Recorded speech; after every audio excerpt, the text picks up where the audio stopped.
Dan ingat teman-teman sekalian, umur kita sebenarnya yang sudah berlalu. Itu umur kita yang sebenarnya. Kayak saya umur 46 tahun, inilah umur saya sebenarnya. Ini yang sudah pasti sudah saya laluin, sudah saya pakai gitu.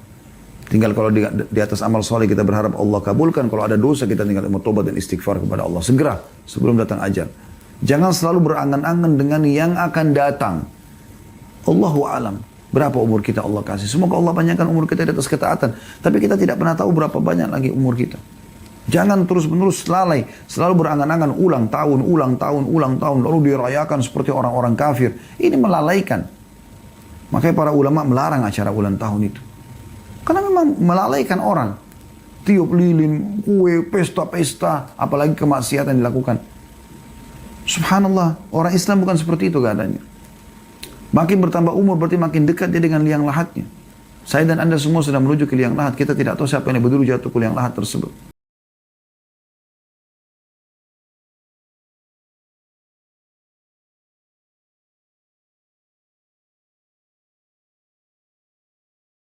Assalamualaikum warahmatullahi wabarakatuh. Alhamdulillah wassalatu wassalamu ala Rasulillah. Segala puji dan puja kehadirat Allah Subhanahu wa taala, juga salawat dan taslim kepada Nabi besar Muhammad sallallahu alaihi wa ala alihi wa sahbihi wasallam. Saudara seiman, bertemu pada Senin siang ini biasanya memang di materi umum ya. Dan kita akan menjelaskan sekarang ya, persiapan dan bekal menjelang kematian. Dalam pembukaan ini insya Allah kita akan coba ya, menggugah dari sisi hakikat kehidupan dunia ini. Teman-teman sekalian, dunia ini adalah tempat sementara.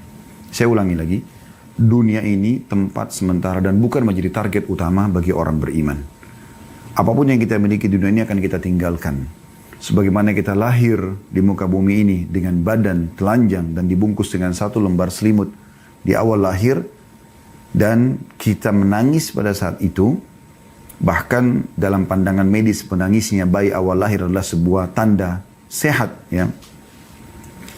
Dan juga pada saat meninggal akan sama. Kita akan menggunakan selembar kain kafan dan juga kita akan ditangisi. Kalau kita lahir kita menangis, maka nanti kita akan ditangisi. Itu sudah menjadi umum dan standar. Yang uniknya banyak orang mengetahui hal ini tapi mereka coba menutup mata mereka, menutup hati mereka, menutup pikiran mereka, seakan-akan mereka akan hidup selamanya. Saudaraku seiman, seorang mukmin targetnya akhirat, targetnya mati, karena mati itu ya, akan membawa dia kepada kehidupan abadi. Mati sebuah pintu yang akan membawa kepada kehidupan abadi. Itu yang kita harus tanamkan dalam benak kita. Tidak ada perlu yang dikhawatirkan dalam masalah kematian kecuali dalam keadaan satu. Yaitu Anda meninggal dalam keadaan bermaksiat kepada Allah SWT. Apakah itu kekufuran, ya?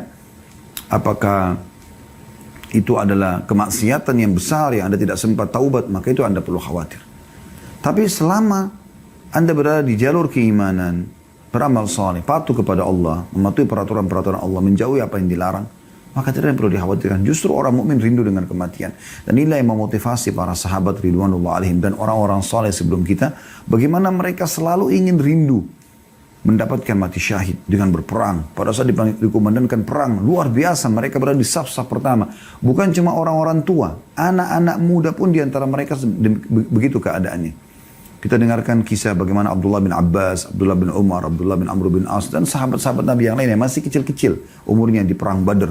Pada saat Nabi SAW panggil atau di perang Uhud, maka mereka berlumba-lumba ingin berada di jalur peperangan tersebut supaya mereka ikut. Karena mereka sudah tertanamkan, memang target kita bukan dunia. Semuanya akan kita tinggalkan. Ya. Para sahabat ridwanullah alaihim, mereka itu tidak pernah merasa sedih kalau ketinggalan apapun atau kehilangan apapun dari urusan dunia. Apapun itu, walaupun besar di mata orang. Yang mereka sedih justru kalau mereka terlewatkan waktu untuk beribadah. Luput dari sholat berjamaah di masjid, luput dari sholat malam, luput dari membaca Al-Quran yang sudah dijadwalkan, luput dari sedekah, luput dari segala macam perbuatan kebaikan ini. Disitulah mereka merasa sedih.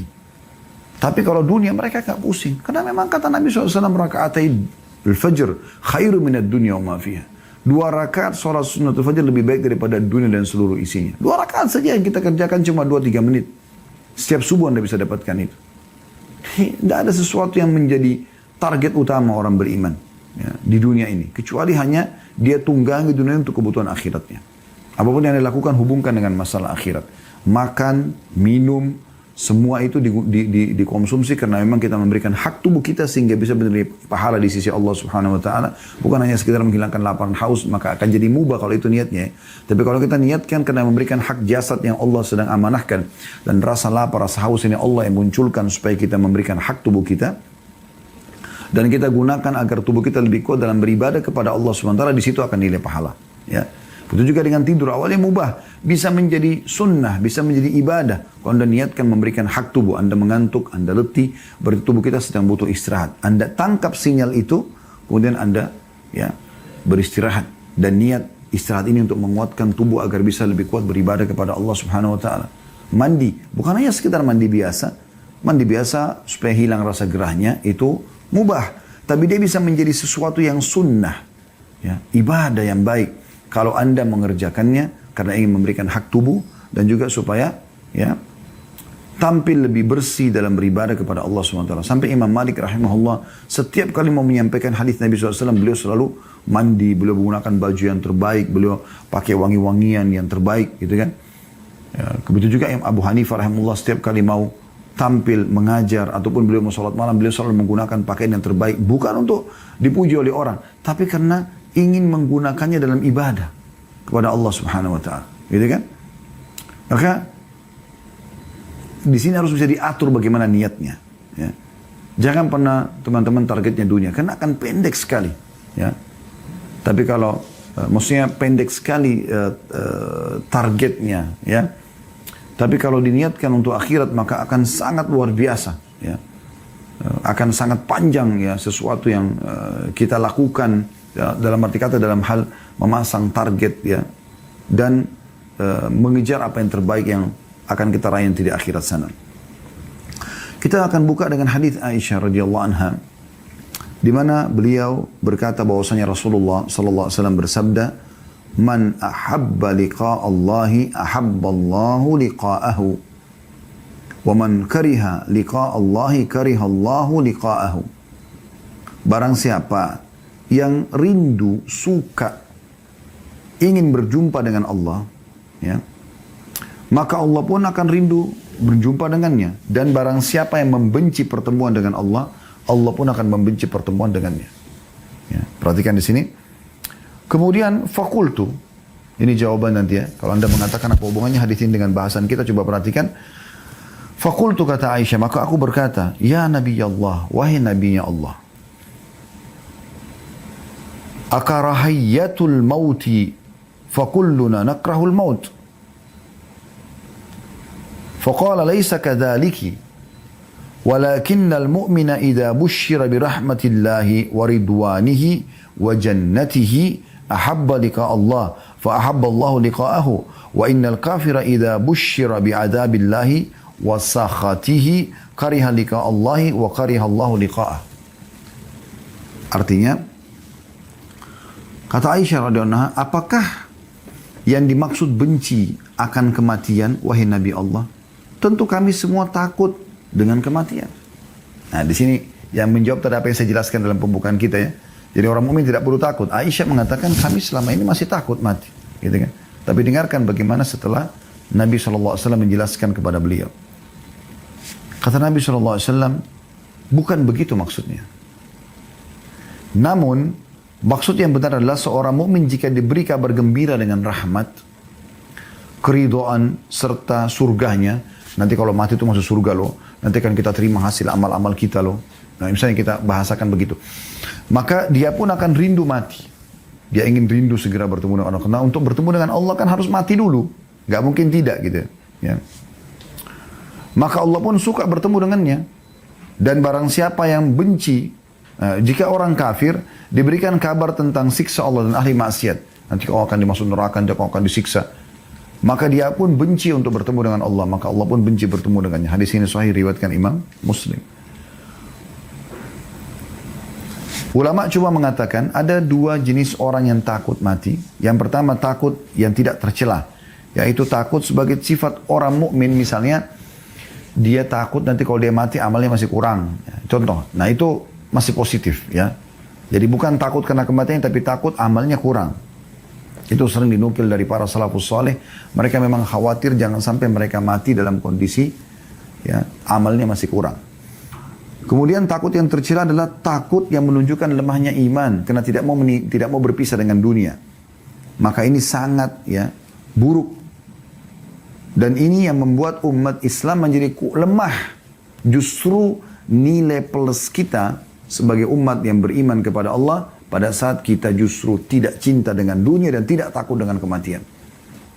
Perhatikan hadisnya, hadis yang masyhur ya. Hadis yang diriwayatkan oleh Abu Dawud dan Ahmad dan disahihkan oleh Syekh Albani. Melalui Thauban radhiyallahu anhu, qala Rasulullah sallallahu alaihi wasallam, bahwasanya Rasulullah SAW bersabda, yushiku al-umama an tada'a alaikum kama tada'a al-akalatu ila qas'atiha. Kata Nabi SAW, hampir saja para umat, maksudnya yang kafir, sesat, yang bermaksiat, mengurumuni kalian dari berbagai penjuru sebagaimana mereka berkumpul menghadapi makanan dalam piring. Jadi kalau ada makanan mau dihidangkan lalu dipanggil, ayo makan yuk. Maka mereka sama-sama saling ngeroyokin satu nampan itu kan. Nabi SAW menggambarkan kita seperti nampan di makanan itu umat Islam ini. Gitu ya. Faqala qailun min killatin nahnu yawma idin. Maka salah seorang mengatakan, ya Rasulullah, apakah pada satu kami sedikit? Kenapa para sahabat menanyakan ini teman-teman sekalian? Karena memang di zaman beliau saja, di zaman Nabi Muhammad SAW, umat Islam sedikit sekali. Kota Madinah kota yang kecil. Ya, dibandingkan kota-kota umat Islam sekarang ini, dengan jumlah sedikit, kota mereka kecil, persenjataan mereka masih sederhana, orang-orang kafir pada ketakutan dengan kaum muslimin, ya, merasa segan. Maka sahabat ini mengatakannya, Rasulullah, waktu kami dikeroyokin itu nanti, apakah jumlah kami sedikit? Qala bal antum yawma idin katsir. Ketahuilah pada hari itu kalian sangat banyak. Sekarang jumlah kita miliaran umat Islam. Walakinnakum gutha'u ka gutha'is sail. Tapi pada saat itu kalian seperti buih di lautan. Ya. Buih di lautan yang tidak ada, ya, atau sampah yang dibawa oleh air hujan. Jadi kayak bawa arus dan nggak ada nilainya gitu ya. Wala yanzi'anna Allahu min suduri aduwikum al-mahabata minkum. Pada saat itu Allah sudah mencabut rasa segan dari musuh-musuh kalian. Wala yaghzifanna Allahu fi qulubikum al-wahan. Dan pada saat itu disebabkan dalam hati kalian tertanam penyakit wahan. Faqala qailun ya Rasulullah wa mal wahan. Intinya di sini sebenarnya, kata seseorang, ya Rasulullah, apa itu wahan? Yang membuat akhirnya kami lemah, kami bisa dikeroyok oleh musuh, ya. Kata Nabi SAW, qala hubbud dunya wa karahiyatil maut. Ini kuncinya. Cinta dunia, takut berpisah dengan dunia, dan juga benci dengan kematian. Bisa ditangkap ya? Relevansi antara dalil ini dengan apa yang kami sampaikan tadi di pembukaan. Seharusnya seorang mukmin atau setiap mukminah, ya, itu menjadikan target mati itu sebagai target dia. Karena dengan mati, dia akan menjadi orang yang menuju kepada kehidupan abadi, bertemu dengan Tuhannya, bertemu dengan Rasulullah SAW, melihat hasil amalnya. Yang penting orang-orang beriman itu sibuk dengan masalah, ya, amal solehnya. Kalau dia sudah tahu dia akan menuju ke akhirat, maka dia akan sibuk dengan amal soleh. Dia tidak akan ketinggalan sholat 5 waktu, tidak akan ketinggalan sholat-sholat sunnah. Dia terus meningkatkan kualitas dari ibadahnya dan kuantitas bagi ibadah yang boleh ditingkatkan kuantitasnya. Contoh misalnya, kalau yang sholat 5 waktu sudah nggak boleh ditingkatkan lagi kuantitasnya. Memang sholat subuh sudah 2 rakaat, duhur, asar, isya 4 rakaat, maghrib 3 rakaat. Tidak mungkin ditambah rakaatnya, itu sudah baku. Nah ini kan ibadah yang tinggal ditingkatkan kualitasnya. Ya. Seperti on time, tingkatkan kualitas kehusyuannya, jumlah ayat bacaannya, jumlah bacaan-bacaan ruku dan sujudnya, tidaknya ragamnya semua divariasikan. Kemudian yang boleh ditambah seperti misalnya sedekah, ya. Kalau tadi dia biasa sedekah 10.000 rupiah, dia sekarang sedekah 20.000 rupiah. Dia tingkatkan ke 50.000, dia tingkat 100.000 rupiah, dia tingkat ke 1 juta rupiah. Dia coba selalu meningkatkan kualitas dan kuantitasnya. Begitu juga dengan zikir yang memang dibolehkan untuk memperbanyak gitu kan. Baca salawat pada Nabi SAW, tadinya mungkin dia cuma baca 10 kali, sekarang dia pindah ke 100 kali, dia pindah ke 1000 kali. Dia coba tingkatkan kualitasnya, ya. Maka itu yang dimaksudkan dengan dia memperbanyak amal, sehingga dia tinggal dengan penuh keyakinan dia akan menerima hasil amal itu. Karena Allah SWT mengatakan kan, "Wa may ya'mal mithqala dzarratin khairan yara." Siapa yang berbuat seperti biji sawi dari kebaikan dia akan lihat. "Wa may ya'mal mithqala dzarratin syarran yara." Siapa yang berbuat seperti biji sawi keburukan maka dia akan lihat. Ya. Ini poin perlu digarisbawahi. Nabi SAW mengingatkan dalam banyak hadis agar jangan kita terlalaikan dengan dunia dan selalu ingat tentang kematian karena dia setiap saat bisa datang. Di antaranya hadis yang masyhur riwayat An-Nasai, riwayat Tirmidzi, Ibnu Majah, riwayat Ahmad. Ya. Dan hadis ini dinilai hasan sahih ya. Menurut Syekh Albani yaitu hadis Abu Hurairah radhiyallahu anhu di mana Nabi SAW bersabda, "Aktsiru dzikra hadhimil ladzat." Artinya perbanyak mengingat pemutus kelezatan dunia. Saya mati. Ingat setiap saat kita akan mati. Ya. Dan dalam kisah yang lain Ibnu Umar radhiyallahu anhu menceritakan, qala kuntu ma'a Rasulillah sallallahu alaihi wasallam faja'ahu rajulun minal ansar. Saya pernah duduk bersama Rasulullah SAW dan datanglah seorang laki-laki dari Ansar. Ya. Fasallama ala Nabi SAW, dia mengucapkan salam kepada Nabi SAW. Thumma qala, kemudian dia berkata, "Ya Rasulullah, ayyul mu'minina afdal?" Siapakah orang beriman yang paling baik, yang paling afdal, paling Allah cintai, paling besar pahalanya, paling mulia kedudukannya, paling tinggi derajatnya. Itu maknanya semua. Qala ahsanuhum khuluqa. Yang paling baik akhlaknya. Santun, ramah, dermawan, semuanya kebaikan-kebaikan ada padanya. Qala fa'ayyul mu'minina akyas. Lalu siapa orang mukmin yang paling cerdas? Qala aktsaruhum lil maut dzikra. Orang mukmin yang paling banyak mengingat kematian. Wa ahsanuhum lima ba'du isti'dada ulaikal akyas. Dan yang paling banyak punya persiapan yang nanti dihadapi setelah kematian. Maksudnya amal saleh, iman dan amal saleh. Maka mereka lah orang-orang yang paling cerdas. Ya. Hadis ini diriwayatkan di Ibnu Majah dan dinyatakan hasan.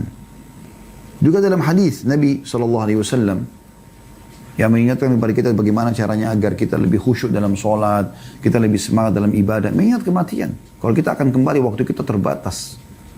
Ya. Dan ingat teman-teman sekalian, umur kita sebenarnya yang sudah berlalu. Itu umur kita yang sebenarnya. Kayak saya umur 46 tahun, inilah umur saya sebenarnya. Ini yang sudah pasti sudah saya laluin, sudah saya pakai gitu.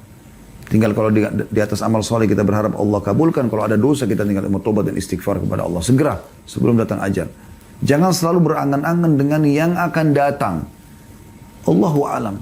Berapa umur kita Allah kasih. Semoga Allah panjangkan umur kita di atas ketaatan. Tapi kita tidak pernah tahu berapa banyak lagi umur kita. Jangan terus-menerus lalai. Selalu berangan-angan ulang tahun. Lalu dirayakan seperti orang-orang kafir. Ini melalaikan. Makanya para ulama melarang acara ulang tahun itu. Karena memang melalaikan orang. Tiup lilin, kue, pesta-pesta, apalagi kemaksiatan dilakukan. Subhanallah, orang Islam bukan seperti itu keadaannya. Makin bertambah umur berarti makin dekat dia dengan liang lahatnya. Saya dan Anda semua sudah menuju ke liang lahat. Kita tidak tahu siapa yang betul jatuh ke liang lahat tersebut. Kata Nabi SAW, agar kita bisa lebih khusyuk sholat, bisa lebih semangat dalam ibadah, Uzkuril mauta fi sholatik. Ya, kata Nabi SAW kepada seorang sahabat, ingatlah kematian dalam sholatmu. Fa inna rajula idza dzakara al-maut fi sholatihi, ya, fahariyun an yuhsina sholatahu. Karena kalau dia ingat kematian dalam sholatnya, dia akan memperindah sholatnya. Wasol sholata rajulin la yadhunnu annahu yusalli sholatu atau sholatan ghairaha wa iyyaka wa kull amrin ya'tadhiru aw yu'tadhiru minhu. Sholatlah seperti orang yang tidak menyangka lagi bahwasanya ia masih punya kesempatan untuk sholat. Hati-hatilah dengan perkara yang kelak malah engkau meminta udzur meralatnya. Maksudnya di akhirat. Itu tidak bisa lagi diperbaikin gitu. Ya. Ini teman-teman sekarang harus jadi sebuah pelajaran. Ya. Sebuah peringatan buat kita. Kalau misalnya ada seseorang, saya sering kasih contoh ini, saya ingatkan kembali ya. Kalau misalnya ada seseorang divonis oleh dokter. Dokter mengatakan, umur Anda tinggal hari ini. Penyakit ini nggak bisa sembuh lagi. Sudah. Apa boleh buat? Sudah harus ya meninggal dunia. Seperti itulah. Lalu Anda masih punya kesempatan untuk sholat. Atau misalnya Anda ditangkap oleh musuh, ditawan, dan sudah tidak bisa lagi buat apa-apa. Musuh akan membunuh Anda. Anda masih dikasih kesempatan buat satu hal. Lalu Anda punya kesempatan untuk sholat. Habis sholat Anda dipenggal. Kira-kira bagaimana sholat Anda? Tentu Anda akan coba menjaga kekhusyuan kepada Allah Subhanahu wa Ta'ala. Harusnya kita tidak harus tunggu itu teman-teman. Karena malaikat maut jauh lebih hebat, ya, lebih dahsyat prosesnya dibandingkan dengan orang yang akan memenggal kepala Anda itu. Nabi SAW memastikan dalam hadits Ibnu Hibban Al-Baihaqi dengan sanad hasan, manfaat mengingat kematian ini, ya. Aktsiru dzikra hadhimir ladzat fa inna ma dzakarahu ahadun fi dhiqin minal 'aishi illa wasi'ahu 'alaihi wala fi sa'atin illa dhayyaqahu 'alaihi. Perbanyak mengingat pemutus kelezatan dunia, maksudnya kematian. Karena jika seorang mengingatnya saat kehidupannya sempit, maka ia akan merasa lapang. Lagi susah, dia akan tahu, oh, saya akan meninggal kok. Saya juga akan menuju kepada kehidupan abadi. Saya akan senang nanti di sana, gitu. Ya. Dan kalau seandainya orang mengingatnya pada saat dia lagi lapang, ya, maka ia tidak akan tertipu dengan dunia. Imam Ad-Dahhak memberikan nasihat yang baik, dan ini dinukil oleh Al-Qurtubi dalam kitab Tadhkirah beliau. Orang yang mengingat mati, maka akan membantu dia menyegerakan taubatnya. Akan membuat hatinya penuh dengan qanaah, rasa cukup. Akan membuat dia semangat beribadah. 3 hal dia dapatkan. Dia akan segera bertaubat, dia akan selalu merasa cukup dengan apa yang ada, dan dia juga akan semangat ibadah. Sedangkan orang kalau lupa mati, sebaliknya, dia akan tunda-tunda taubat, dia tidak akan selalu cukup, merasa cukup dengan apa yang ada, dan dia akan bermalas-malas dalam ibadah. Mati ini teman-teman, bagaimanapun caranya kita coba menghindar, tidak akan pernah bisa luput. Sehebat apapun Anda berusaha untuk melepaskan diri dari kematian, kalaupun orang mau coba, tidak ada gunanya. Coba renungi bagaimana Allah mengatakan dalam surah Jum'ah ayat 8. Dan ini kekal ditilawakan oleh orang beriman sampai menjelang hari kiamat nanti. A'udzu billahi minasyaitonir rajim, surah Al-Jum'ah ayat 8. Qul innal mauta alladhi tafirruna minhu fa innahu mulaqikum thumma turadduna ila 'alimil ghaibi wasyahadati fayunabbi'ukum bima kuntum ta'malun. Katakan hai Muhammad, serukan kepada semua orang, ya, sesungguhnya kematian yang kamu lari daripadanya, maka sesungguhnya kematian akan menemui kamu. Kemudian kamu akan dikembalikan kepada Allah yang mengetahui yang gaib dan yang nyata. Lalu dia Allah akan memberitahukan kepadamu apa yang telah kamu kerjakan. Kematian yang kau lari daripadanya pasti akan datang kepadamu. Dalam surah An-Nisa ayat 78 Allah juga mengingatkan potongan ayat A'udzubillahi minasyaitonir rajim, "Ainama takunu yudrikkumul mautu walau kuntum fi burujin musyayyadah." Dimanapun kau berada, kematian akan mendapatkan kamu. Pasti kau akan mati. Kendati pun kamu dalam benteng yang tinggi lagi kokoh. Kemudian dalam surah Ar-Rahman ayat 26 sampai 27 Allah juga mengingatkan, A'udzubillahi minasyaitonir rajim, kullu man 'alaiha fan wa yabqa wajhu rabbika dzul jalali wal ikram. Semua ada di muka bumi ini pasti akan binasa.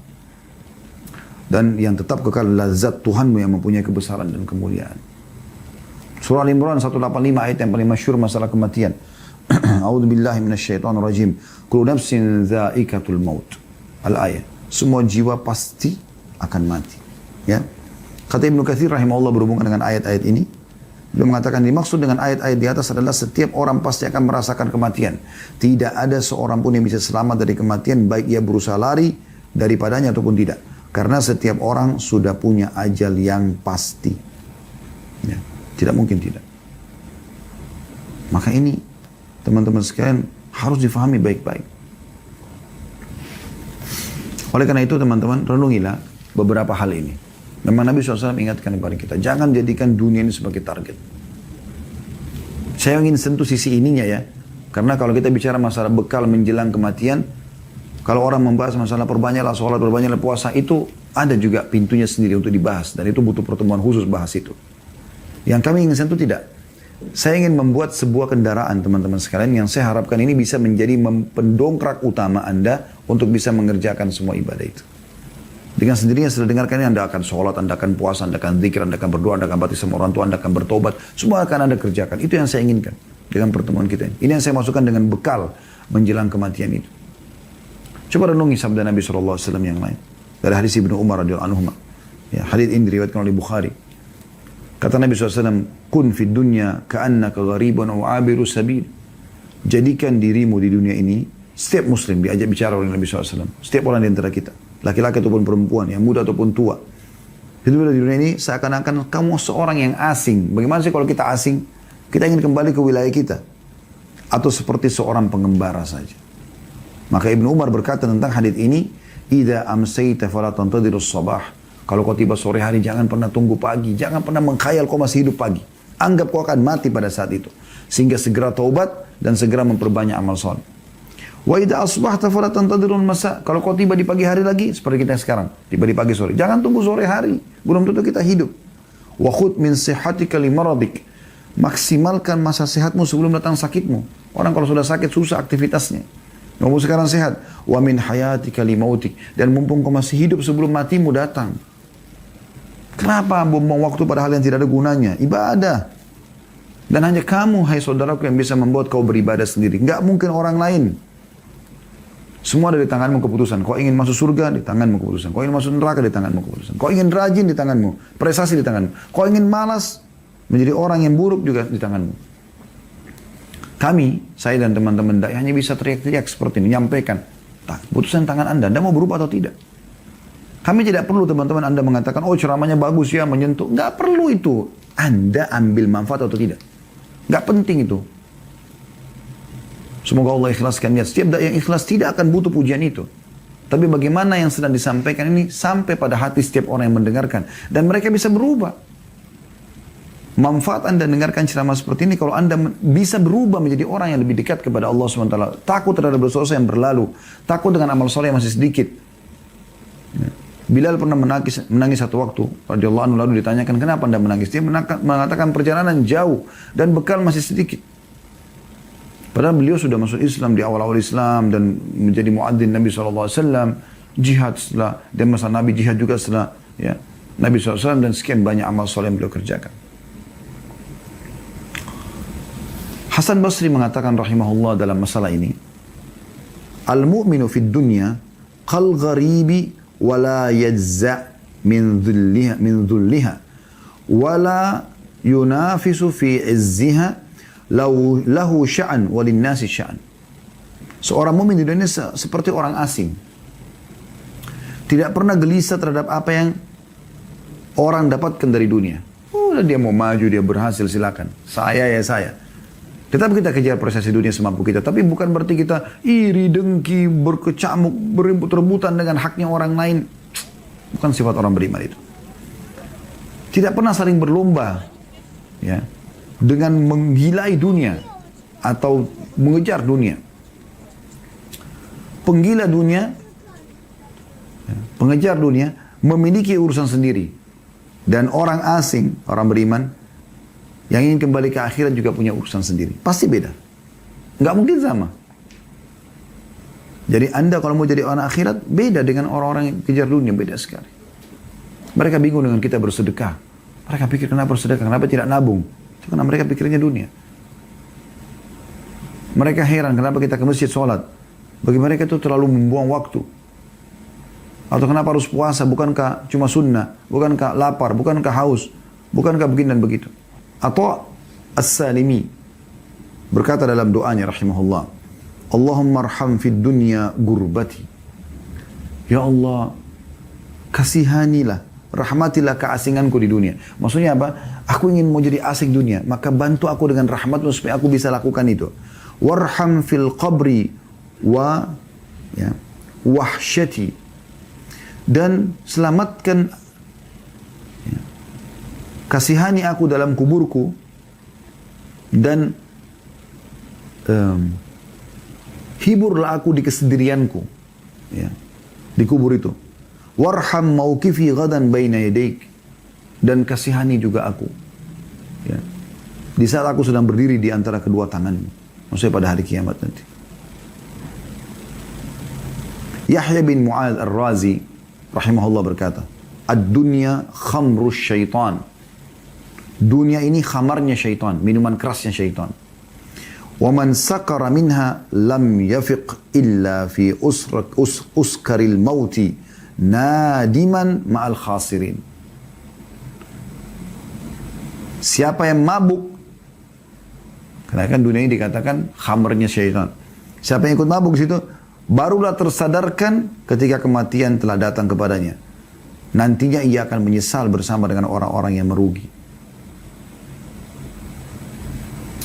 Ada sebuah nasihat yang luar biasa dari Fudail bin Iyad rahimahullah. Seorang ulama tabi'in masyhur.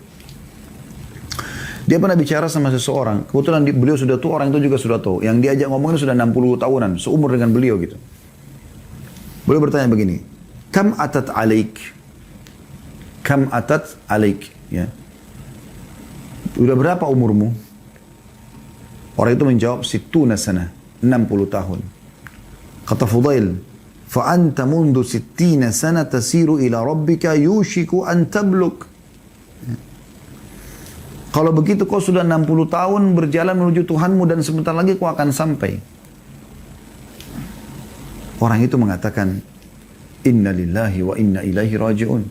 Kami milik Allah, kami akan kembali kepada Allah. Kata Fudail, Ata'arifu tafsirah? Apa kau tahu apa makna kalimat yang kau ucapkan tadi istirja itu? Inna lillahi wa inna raji'un. Orang itu diam. Lalu Fudail mengatakan, ya, Ana lillahi abdun wa ilaihi raji'. Makna yang kau ucapkan tadi inna lillahi wa inna raji'un itu, karena kan ini bukan cuma pada saat orang mati seperti sebagian orang Indonesia fahami ya, tapi ini diucapkan kalimat pada saat orang merasa ada sesuatu yang luput dari dia, bisa jadi musibah buat dia karena umur sudah 60 tahun, mungkin amalnya masih sedikit, mungkin tobatnya belum diterima gitu loh. Ini masukkan dalam kisah ini. Maka Fudail mengatakan yang kau ucapkan tadi inna lillahi wa inna raji'un, maknanya aku adalah hamba Allah dan akan kembali kepada Allah. Itu maknanya. Faman alima annahu lillahi abdun, siapa yang sadar kalau dia adalah hamba Allah, wa annahu ilaihi raji', dan dia akan kembali kepadanya, falya'lam annahu mauquf, maka dia harus sadar kalau dia akan berdiri nanti di hadapan Allah. Wa man alima annahu mauquf, dan siapa yang tahu nanti dia akan diberdirikan pada hari kiamat, falya'lam annahu mas'ul, maka dia juga tahu dia akan bertanggung jawab. Wa man alima annahu mas'ul falyu'id lis-su'ali jawaba. Dan barang siapa yang tahu dia akan diminta pertanggungjawaban, maka dia harus punya persiapan untuk menjawab itu.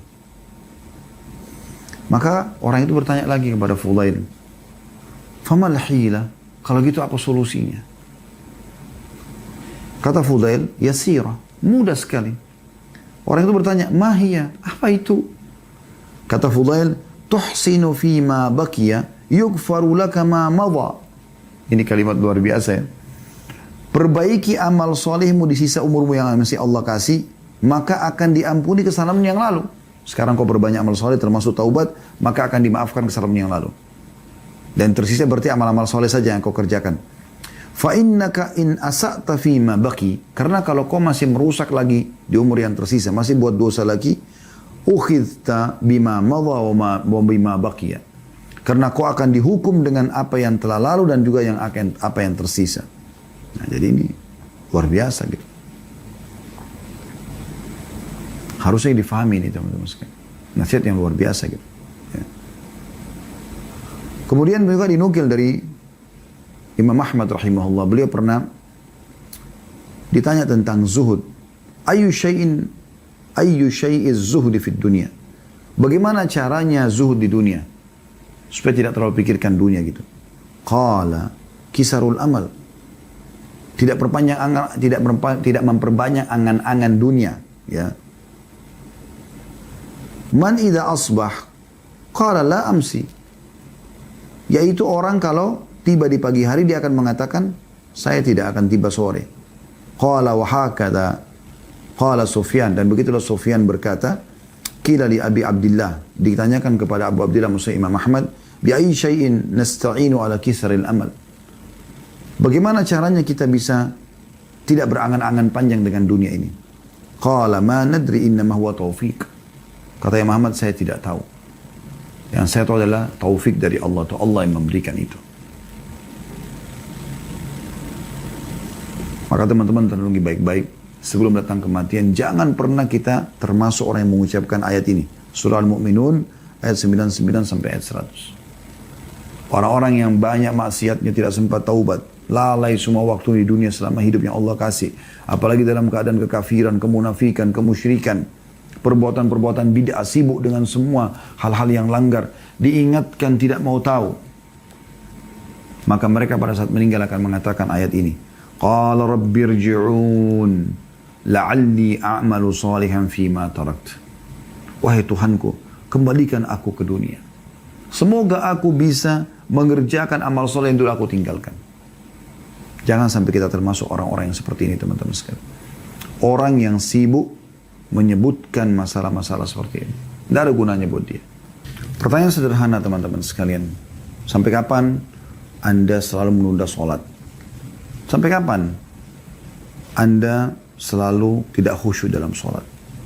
Sampai kapan Anda tidak mau mengerjakan sholat sunnah dengan berbagai macam jenisnya? Sampai kapan Anda menunda-nunda puasa Ramadan dan membayar utangnya? Sampai kapan Anda tidak mau berpuasa sunnah? Umur terus berjalan. Sampai kapan Anda tidak mau membayar zakat? Sampai kapan Anda tidak mau bersedekah? Kita bahas yang wajib dan yang sunnahnya di sini. Kalau Anda sudah kerjakan wajib, Anda tinggal tingkatkan kualitasnya, setelah itu Anda lengkapkan dengan sunnah. Sampai kapan Anda mau berlalai-lalai? Sampai kapan Anda selalu menunda-nunda zikir kepada Allah SWT? Tidak membaca zikir pagi petang, ya, tidak beristighfar setiap hari 100 kali, tidak berdoa kepada Allah antara azan dan iqamah atau pada saat hujan turun. Sampai kapan Anda menunda bakti sama orang tua, yang orang tua Anda kebetulan masih hidup? Sampai kapan Anda tidak mengejar pahala-pahala besar dari tangan mereka? Dengan menanyakan kabarnya, dengan menelpon mereka, dengan memenuhi kebutuhan mereka. Sampai kapan? Sampai kapan Anda tidak mau silaturahim dengan kerabat-kerabat Anda? Sampai kapan? Ya. Sampai kapan Anda tidak mau belajar Al-Quran? Sampai sekarang tajwid Anda masih salah. Selalu Anda mengatakan nanti, besok, lusa. Sampai kapan? Tanya diri Anda sendiri, sampai kapan? Apa yang Anda tunggu?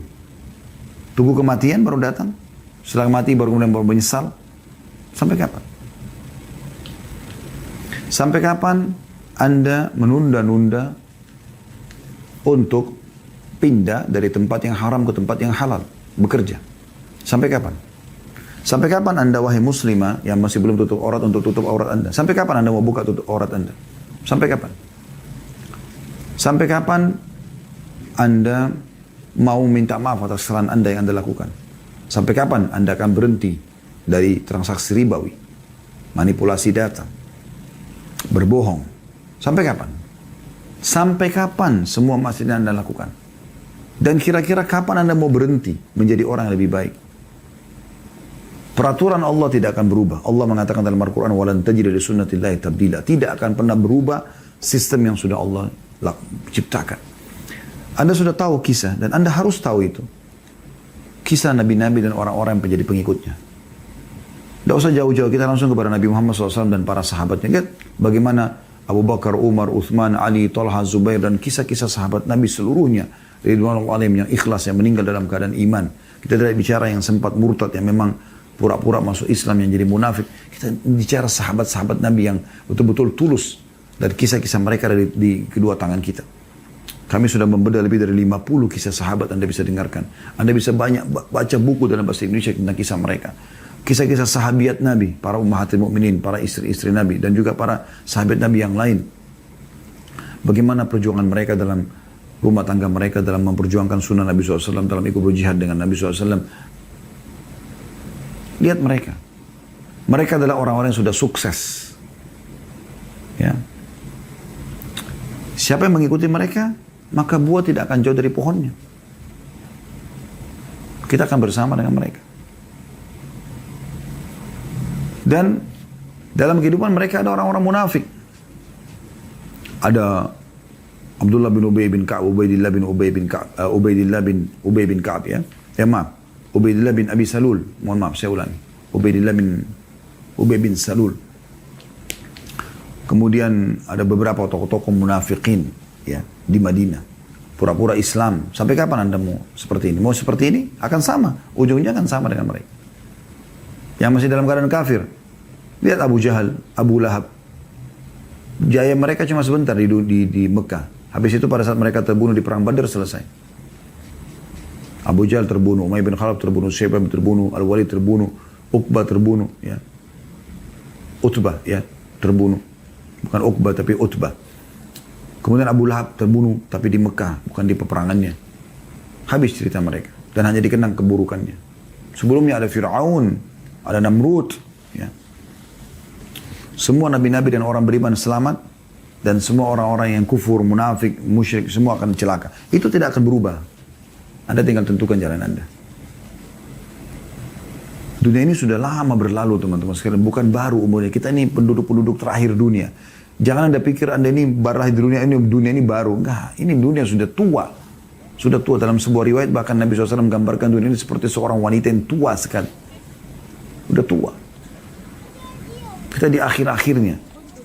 Jangan lupa tentang sejarah manusia yang sudah lalu. Sampai kapan? Ada sebuah statement dari Hamid Al-Qaisari. Beliau berkata, rahimahullah, kulluna qad aikana al-maut. Kita semua sebenarnya sudah yakin tentang kematian. Terbukti depan mata kita, kita banyak lihat orang. Bahkan ada orang terdekat kita sudah mati. Saya subhanallah hari Jumat yang lalu sholat di masjid dekat kantor. Di sebelah kami ditaruh jenazah dari sebelum Jumat. Saya duduk sambil melihat di sebelah jenazah itu ada jemaah yang sedang sholat. Subhanallah, yang hidup dan yang mati bersebelahan. Tapi yang hidup masih bisa beraktivitas, yang mati sudah nggak bisa. Yang hidup masih bisa mengamalkan isi khutbah, yang mati sudah nggak bisa. Mungkin bisa saja dia mendengar, tapi nggak bisa buat apa-apa. Cuma itu fakta. Yang dalam geranda itu kemarin sama dengan mereka yang bisa hidup. Semua kuburan yang kita lewatin teman-teman sekalian, yang di dalam kuburan itu sama seperti kita. Sama, sampai kapan kita mau tutup mata? Kita juga akan seperti mereka. Pasti, nggak mungkin tidak. Selamatkan dirimu saudaraku, sebelum telat waktunya. Wa ma nara lahu musta'iddan, tapi sayangnya kita tidak mempersiapkan diri untuk itu. Wa kulluna qad aikana bil jannati wa ma nara laha amila. Kita sudah yakin dengan surga, tinggal kita pelajari, kita bisa tahu. Kita tahu orang beriman kalau meninggal masuk surga. Tapi kenapa masih sedikit kita beramal? Wa kulluna qad aikana bin nar wa ma nara lahu khaifa. Kita sudah tahu tentang neraka, bahkan yang belum tahu bisa belajar. Tapi kenapa sedikit sekali orang yang takut untuk masuk ke neraka? Fa'alama tafrahun. Lalu kenapa kalian bergembira-gembira ini? Ya.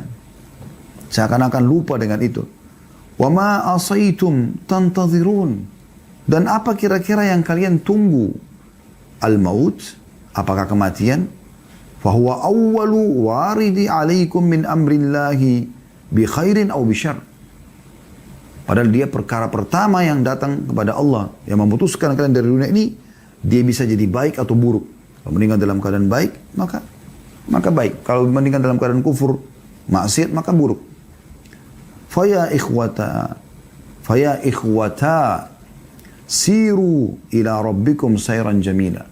Maka wahai saudara-saudaraku, jalanlah kalian menuju Allah ya dengan sebaik mungkin. Sebaik mungkin, maksimalkan.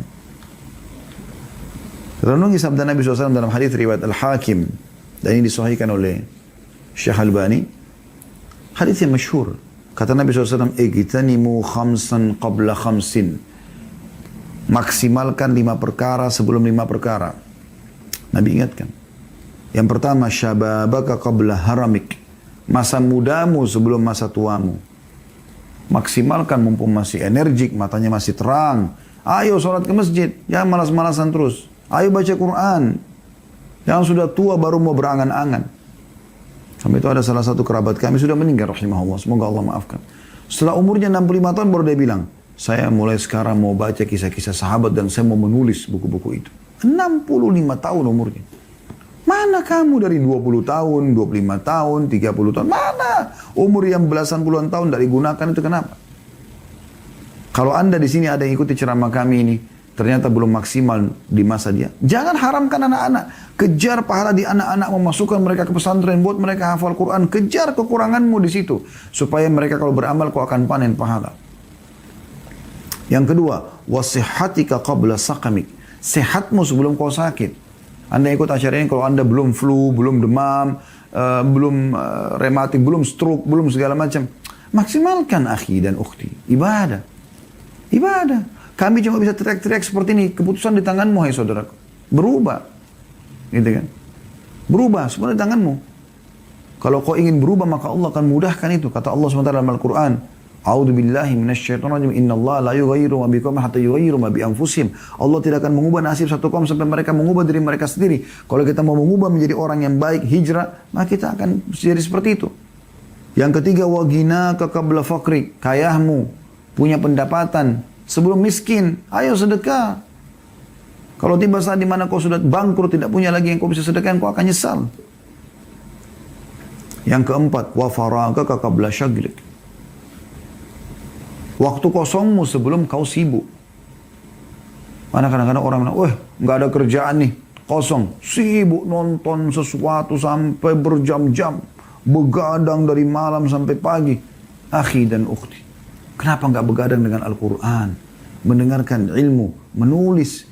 Imam Ahmad rahimahullah pernah begadang, nggak tidur semalam suntuk, hanya mau mengeluarkan dari sebuah hadis manfaat. Mana kita dari ini semua? Kenapa harus hal-hal yang kosong? Diskotik, karaoke, ngobrol kosong. Apa gunanya? Manfaatnya apa? Waktumu itu akan ditanyakan oleh Allah Subhanahu wa taala pada hari kiamat. Diminta pertanggungjawaban, akhi. Yang terakhir, wahayatika atau wahayataka qabla mautik. Dan hidupmu sebelum matimu. Ini harus diperhatikan baik-baik. Sebelum mati menyesal nanti. Ya, menyesal. Semoga Allah SWT menjadikan kita orang-orang yang selalu ya, terdorong untuk mengejar akhirat kita dan memaksimalkan waktu ibadah kita, waktu kita untuk ibadah kepada Allah SWT dan juga bertobat atas dosa kita yang masa lalu. Allahu a'lam.